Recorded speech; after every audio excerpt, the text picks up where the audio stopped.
Good Evening Business, le débat. Avec Audrey Tcherkov, avec nous comme tous les soirs, avec Mickaël Zemmour ce soir, maître de conférence en économie à l'université Paris 1 Panthéon-Sorbonne, avec Rodolphe Bonas, PDG du groupe Aristide Retail Technologies, et Emmanuel Le Chypre. Alors oui, la fin d'un faux suspense, d'un suspense insoutenable.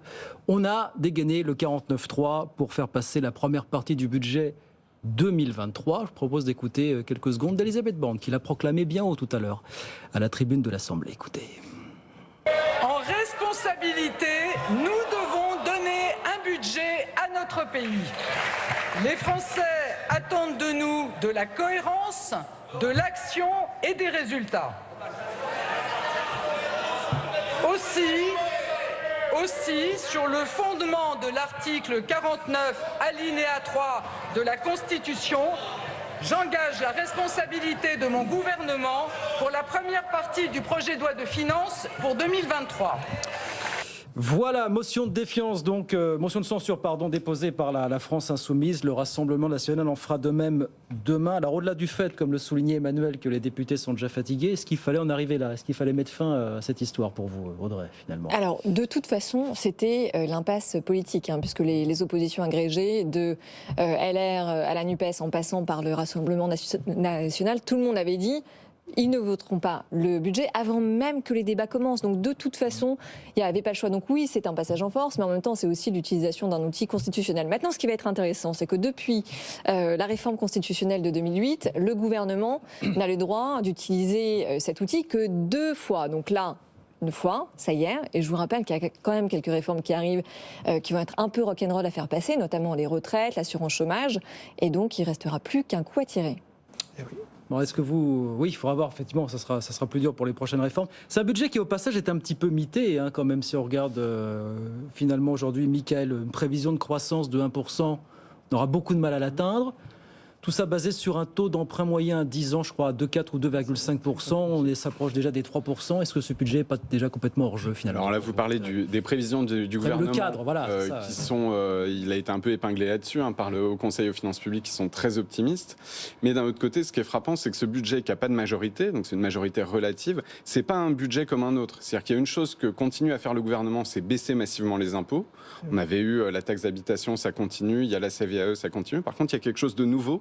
C'est une baisse des dépenses en volume, des dépenses structurelles, et donc en fait une baisse du financement des services publics et des collectivités locales à un niveau quasiment jamais atteint. Il y avait eu ça avant les Gilets jaunes, je ne sais pas si c'est un présage, il y avait eu ça une fois sous Nicolas Sarkozy, mais en fait on a l'inflation qui masque un peu les choses, on en parlait tout à l'heure, mais en réalité en volume, les moyens qui sont donnés à l'État pour fonctionner, en dehors des mesures exceptionnelles, sont en forte diminution, et donc en plus c'est un budget d'austérité. Vous dites, alors c'est la question que j'allais vous poser, est-ce que vous achetez le terme de budget d'austérité que certains utilisent aujourd'hui? Alors oui, c'est un budget d'austérité structurel, c'est-à-dire qu'il y a vraiment un projet du gouvernement de faire baisser les budgets des services publics, et c'est un peu surprenant parce qu'après la rentrée scolaire notamment qu'on a vécue, après les feux de forêt, on pouvait s'attendre pour le coup à des nouveaux moyens. Emmanuel. Oui, alors juste, mais austérité avec un déficit public qui devient colossal.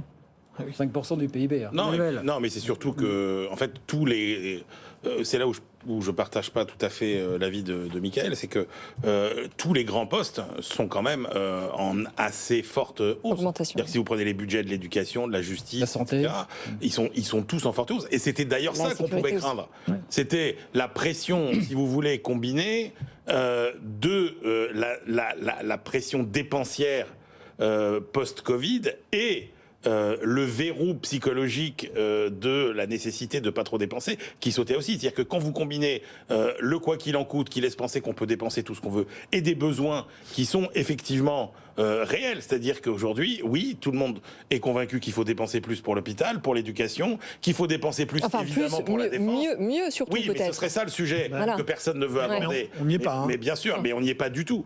Donc c'est pas un budget d'austérité. On sort là avec un déficit structurel qui est le déficit qui ne tient pas compte des aléas de la conjoncture, qui est plus élevé que celui qu'on avait avant la crise. Donc c'est tout sauf un budget.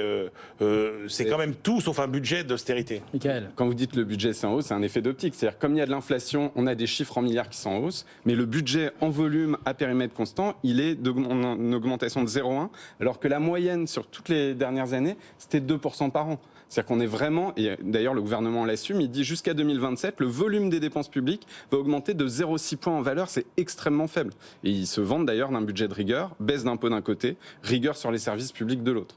Avec la volonté de contenir un déficit à 5% du produit intérieur brut l'an prochain, ça aussi, ça va être... Ce qui est déjà comme dit Audrey, ça va être rock'n'roll, effectivement. Oui, ça va être rock'n'roll. Très ambitieux. On voit que là, on est vraiment dans le paradoxe complet, hein, c'est-à-dire d'un côté, arriver à essayer de contenir les dépenses publiques, et de l'autre côté, arriver à faire face à l'année 2023 qui est devant nous, où en effet, il va falloir continuer à soutenir. Hein. Quand on parlait du quoi qu'il en coûte, moi je me souviens, il y a un an, vous vous souvenez, c'était le quoi qu'il en coûte, c'est fini, mais là, on a quand même la sensation que le quoi qu'il en coûte, c'est pas fini. Hein. C'est-à-dire que ça va continuer à coûter, et avec en effet des postes ciblés. Et on arrive quand même à interpréter aussi que derrière les grands postes régaliens de dépenses qui sont quand même renforcés, il y a quand même un certain nombre d'aides ciblées en 2023 qui permettent de penser que le gouvernement sait qu'il va falloir aider entre 25 et 40 millions de Français, parce que ça va être très compliqué pour eux en 2023, et donc ils préparent déjà le terrain sur des aides très très très ciblées sur cette logique. N'eût été, pardon de dire comme ça, la guerre en Ukraine, peut-être que la douloureuse aurait été le retour à la réalité, aurait été pour 2023, là ça semble être pour 2024. Qu'est-ce qui nous attend pour 2024 ? Est-ce que c'est enfin la reprise en main des comptes publics ? Comment est-ce que vous voyez ça, vous Emmanuel, maintenant finalement ? Est-ce que... Non, moi alors je pense qu'on peut aller effectivement. Non, il n'y aura pas, si vous voulez, et c'est ça la grande déception des 10 années Macron finalement, et c'était même le message des Gilets jaunes. Quelque part, le message des Gilets jaunes, c'était pas tellement un message autour en tant que tel du pouvoir d'achat, etc. C'était un message d'un côté de désespoir, d'abandon d'un certain nombre de services publics, c'est-à-dire d'effondrement de l'école, de tous les services publics territoriaux, et en même temps d'une montée de la pression fiscale. Et donc le ras-le-bol des Gilets jaunes, c'est de dire attendez, on a un service public dont la qualité ne cesse de se dégrader, et on paye de plus en plus d'impôts. Et moi je pensais que naïvement le résultat de tous les grands débats qu'avait lancé Emmanuel Macron, ce serait cette réflexion sur comment on réinvente tous ensemble un service public du 21e siècle qui coûte effectivement moins cher, qui soit beaucoup plus efficace, puisqu'on ne peut pas être le pays qui dépense le plus, qui prélève le plus, avec les résultats aussi médiocres dans tous les domaines. Je veux dire, que vous preniez la santé, que vous preniez l'éducation, que vous preniez la justice, la sécurité, que vous preniez tout ça. On se traîne dans les tréfonds de tous les classements internationaux, avec en plus les fonctionnaires les plus mal payés quasiment de tous les grands pays. Donc là, vous vous doutez bien qu'il y a quand même un problème de rapport coût-efficacité de la dépense publique, et qui n'est pas interrogé aujourd'hui. Oui, Rodolphe. Et en fait, on est clairement dans une spirale du toujours plus de la même chose. En fait, la réalité, c'est ça. Et à un moment, il va falloir se poser la question, non pas du plus de la même chose, mais du mieux. C'est comment faire autrement, mais différemment. Et on voit très bien que l'ensemble des agents économiques qui entourent tout le dispositif finalement étatique, j'allais dire, au sens large, eux sont clairement engagés dans cette révolution du mieux, du autrement, et que les grands postes régaliens dont parlait Emmanuel, en France, malheureusement, on n'a pas vraiment attaqué des réformes structurelles. C'est toujours plus de la même chose. Audrey. Ouais. Non, mais vous me disiez, Emmanuel, qu'on était un peu trop ambitieux. En même temps, quand on se compare à nos voisins européens, on prévoit un retour à un semblant d'équilibre budgétaire pour 2027 aux alentours de 3% pour le déficit. Alors que tout le monde prévoit, en tout cas en Europe, des échéances à 2025. Michael. Sur l'équilibre budgétaire, on n'est pas à l'année près, mais une des questions quand même qui se pose, c'est est-ce que c'était bien le moment de continuer les baisses d'impôts massives ? La CVAE, c'est moins 8 milliards d'impôts en 2024 et tous les années qui suivent, la baisse de la taxe d'habitation, la dernière tranche, etc. Et donc en fait, le déficit, le gouvernement le creuse d'une main et il essaye de le combler de l'autre en diminuant les dépenses structurelles. Mais parce qu'ils sont paralysés par cette peur du retour des Gilets jaunes. Vous croyez que la CVAE, les Gilets jaunes demandaient la baisse de la CVAE, la baisse de l'ISF, c'était un engagement. C'était un engagement. Les Gilets jaunes demandaient des baisses d'autres impôts peut-être, ou des hausses de pouvoir d'achat, mais là c'est bien des baisses d'impôts pour les entreprises ou pour les ménages des plus riches avec la dernière tranche de la taxe d'habitation. Donc là il y a un grand écart qui effectivement est difficile à tenir. Il y a quand même une augmentation de la taxe foncière, quand même, toujours dans cette logique un peu ciblée sur finalement de facto qui est dans ce budget. Non mais vous me parlez ce grand débat sur l'efficacité de la dépense publique, ça peut faire l'objet d'une remise à plat, mais pas. Non mais le pire, ça se fait sur un quinquennat. C'est le projet d'un quinquennat, ça, Emmanuel. Voilà, donc c'est terminé. C'est fini. Non, parce que plus personne n'y croit. Exactement. C'est-à-dire que vous pouvez interroger n'importe quelle personnalité de gauche, d'une certaine gauche efficace, des macronistes, plus personne n'y croit. C'est-à-dire que plus personne ne pense aujourd'hui que l'État est réformable. Donc, personne n'y va. Vous avez des tas de gens qui ont renoncé à se présenter à des élections, qui étaient des gens qui avaient un peu d'ambition.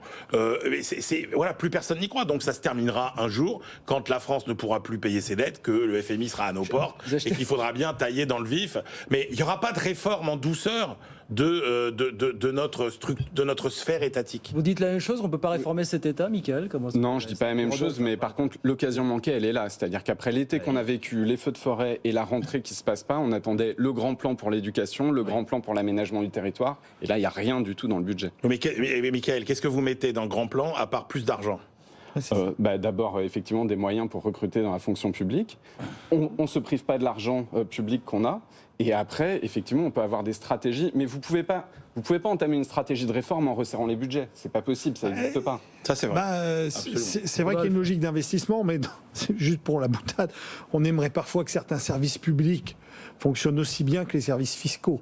C'est-à-dire qu'on a réussi en France à digitaliser tout le dispositif. On a réussi en France, on est le seul pays au monde qui est capable de voter une réforme fiscale avec une application qu'on fait sur l'année précédente. Personne n'est capable de faire ça au monde. On a des services fiscaux qui sont audités par tous les pays du monde. Et on voit bien qu'on est capable d'être efficace, on est capable d'être inventif, on est capable d'être ingénieux. Pourquoi on l'a été pendant c'est ça qui est fascinant aussi. Parce que, comme Mickaël parle d'occasion manquée, regardez quand même finalement, toutes les procédures raccourcies qu'on a créées pendant la crise sanitaire. Oui, c'est vrai. Eh ben, on pouvait penser, par exemple, que ça a fonctionné quand même beaucoup mieux. Regardez quand même les délais de réactivité de l'administration fiscale et de Bercy en général. Regardez à un moment comment on s'est mis à espérer dans les hôpitaux que le mode de gestion un petit peu dégradé, entre guillemets, mais qui était beaucoup plus efficace, allait perdurer. Eh ben non, à l'hôpital, vous avez vu que les mauvaises habitudes sont revenues au galop. Vite. La chape de plomb imposée par finalement l'administratif est revenue et que donc finalement, c'est effectivement, si on refait quand même les 5-6 dernières années, c'est quand même le bal des occasions perdues. D'autant plus déceptif que c'est le dernier mandat. Avec tout ce qu'on pouvait... On avait vraiment de belles opportunités. Ben voilà, bon, Martin.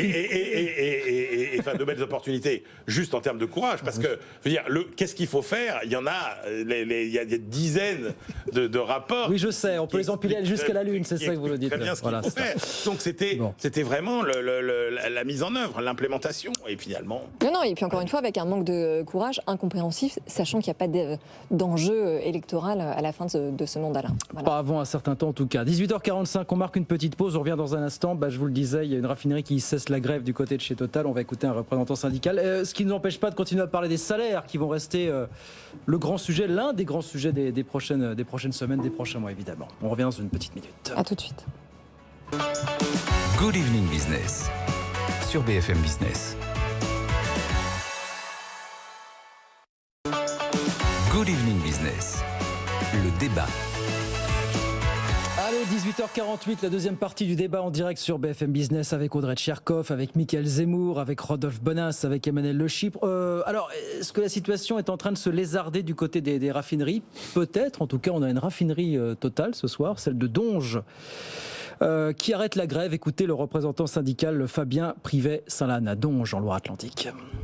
Pour ce qui est du mouvement organique des salariés de la raffinerie de Donges, en responsabilité et en conscience, l'arrêt de la grève a été annoncé pour le personnel d'exploitation à compter de 13h cet après-midi et pour le personnel de jour à compter de 17h. Nous avons fait le constat d'un blocage des discussions avec la direction générale. Nous voulons éviter un enlisement et un délitement du collectif, raison pour laquelle nous assumons la position d'arrêter ce conflit salarial.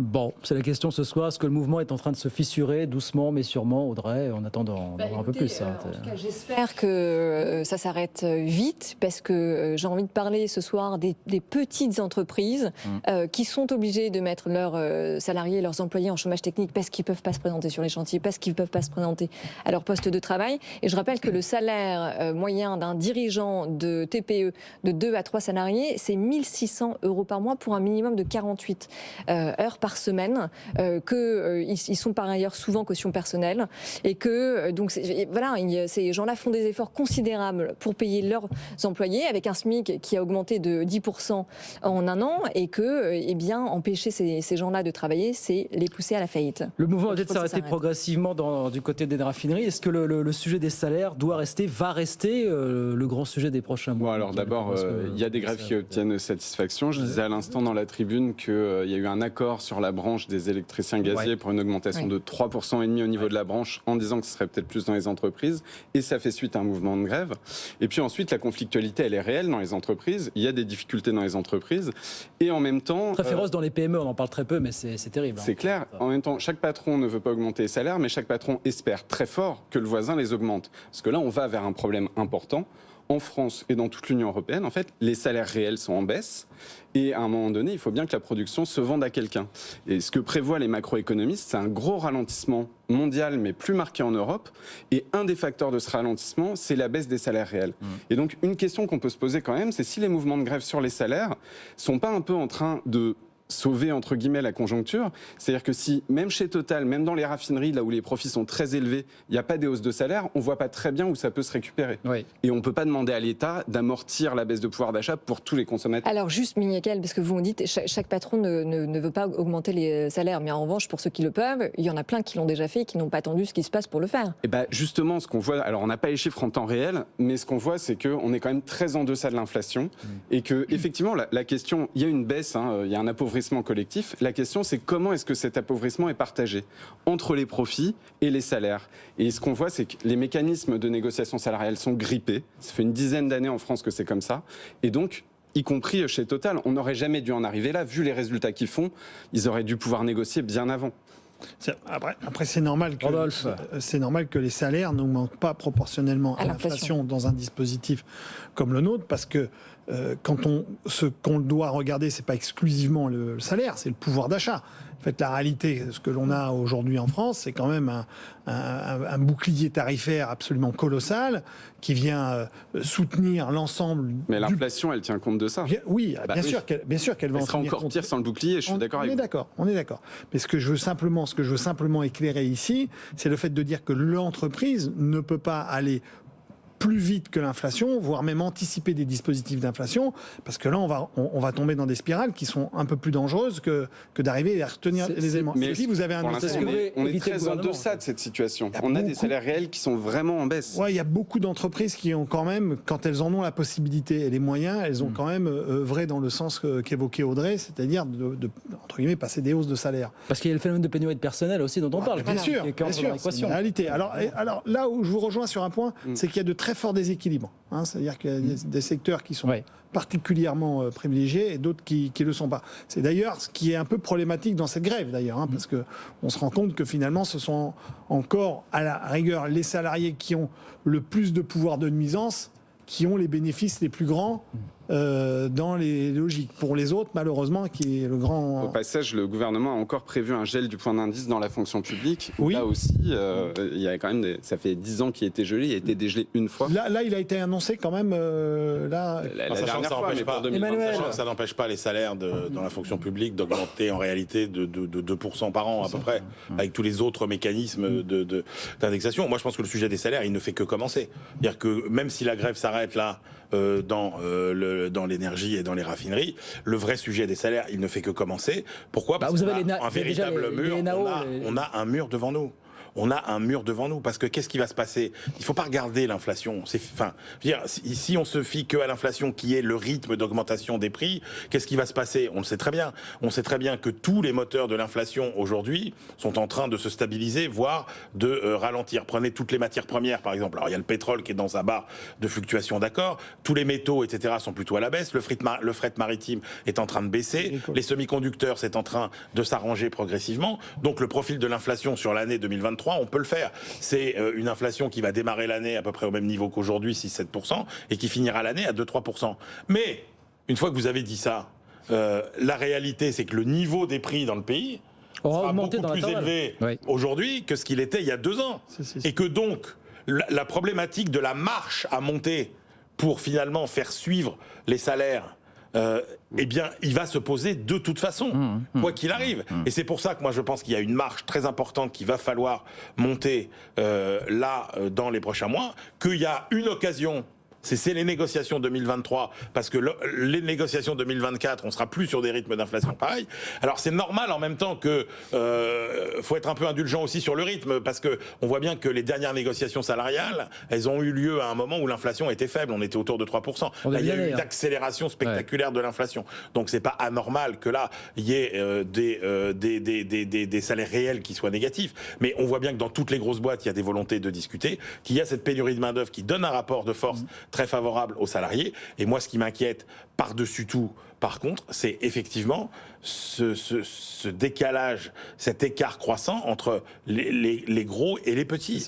Parce que la réalité, c'est qu'il n'y a pas de problème de partage de la valeur ajoutée entre les salariés et les patrons. La preuve, c'est que le partage de la valeur ajoutée, il n'a jamais été aussi favorable depuis le milieu des années 80 pour les salariés. Le vrai sujet, c'est le partage de la valeur ajoutée entre les très grandes entreprises et les petites. C'est-à-dire que oui, en France plus qu'ailleurs, la valeur ajoutée est favorable aux grandes entreprises sur les petites, et encore plus aux salariés des grandes entreprises que par rapport aux salariés, des petites. Plus de 3 millions d'entreprises, 250 très grandes entreprises. Donc vous voyez très bien que c'est... On est au bout, Mickaël, ça nous promet des NAO très animés dans les prochaines semaines, les prochains mois. Finalement. Oui, mais donc tout à l'heure, vous parliez du moral des entrepreneurs. Le moral des entrepreneurs pour les mois à venir est en baisse. Alors, ils ont vécu des grosses difficultés du côté de la production, avec les prix, avec les goulots d'étranglement, mais pour les mois à venir, il est en baisse plutôt du côté de la consommation. Alors, évidemment, c'est pas facile, mais cette question des salaires, c'est normal qu'on l'ait partout. Et par ailleurs, un petit point sur la part des salaires dans la valeur ajoutée, on a un gros problème statistique en réalité. C'est-à-dire que l'indicateur au niveau français, effectivement, il bouge pas beaucoup, mais il s'est passé quelque chose depuis les années 80, c'est que les très grandes entreprises dont vous parlez, elles sont capables de délocaliser leurs profits réalisés en France, et il n'est pas enregistré dans nos comptes. Donc il est très probable en réalité que la part des salaires dans la valeur ajoutée se soit encore plus déformée au profit des grandes entreprises, mais que celle-ci, c'est à peu près 37 milliards par an de bénéfices enregistrés à l'étranger. Parce que l'étude du CEPI parue hier vous a pas échappé sur... Alors, j'ai pas vu la dernière, mais j'avais vu celle d'avant. Oui, qui était en gros l'idée que finalement, les grandes entreprises, en gros, l'étude du CEPI dit que la forte dégradation de notre commerce extérieur est essentiellement le fait des multinationales qui sont parties produire et se sont délocalisées à l'étranger, mais que ça revient par l'intermédiaire des comptes courants, si vous voulez, et des comptes financiers, et que donc ce qu'on perd dans notre balance commerciale, on le retrouve en transfert. Sauf qu'on a un manque à gagner d'impôts énorme. Conclusion, l'automne et l'hiver seront chauds dans les entreprises. C'est ça, Rodolphe? Ça va être très compliqué. Non, surtout que le mur, notamment le mur sur les factures énergétiques pour les PME, etc., va être très compliqué. Donc c'est pas fini, le quoi qu'il en coûte. Et on n'aura pas eu le temps de parler de ce tweet malheureux de Patrick Pouyanné. Ah oui, ça n'a pas le temps. On apportera déjà au passé ce tweet. Allez. Merci beaucoup, messieurs, d'être venus ce soir sur le plateau de BFM Business. Mickaël Zemmour, maître de conférence en économie à l'université Paris 1 Panthéon-Sorbonne. Rodolphe Bonas, PDG du groupe Aristide Retail Technologies. Et Emmanuel Le Chypre. Merci beaucoup, messieurs. Merci. À très vite, avec plaisir sur BFM Business.